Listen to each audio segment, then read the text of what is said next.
आज पवित्र गांधी जयंती एवं शास्त्री जयंती यही पवित्र उत्सव रे पवित्र अवसर रे देशर यशस्वी प्रधानमंत्री नरेंद्र मोदी जी आह्वान क्रमे सेप्टेम्बर 17 पाखु अक्टोबर 2 पर्यंत स्वच्छता पक्ष पालन हो आसुछि। यही अवसर में विभिन्न साधारण स्थान गुड़िक सार्वजनिक स्थान गुड़िक देश में अनेक स्थान गुड़िक स्वच्छतार कार्यक्रम अनुष्ठित होउछि।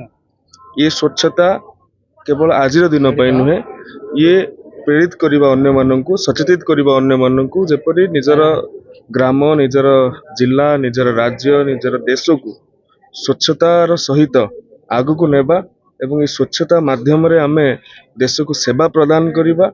एवं ये स्वच्छता केवल पारिपार्श्विक स्वच्छता नुहे, ये व्यक्तिगत स्वच्छता आरंभ करी सामाजिक स्वच्छता को मध्य सूचाउछि। घटगां सहित मोर व्यक्तिगत भाव में अनेक संपर्क निबिड़ अटे। अनेक थर जेहेतु पड़ोशी जिलार अधिवासी अनेक थर एठिक आसीचु एवं माँ भद्रकाली पीठर आसी जितेबाला माँ तारिणी पीठर पहुँचुची निश्चय भाव में ये एक गौरवमय अनुभव मो पाई। एवं आज जितेबाला माँ पाखे पूजा करी निश्चित देशवासी और राज्यवासी कल्याण कामना करी।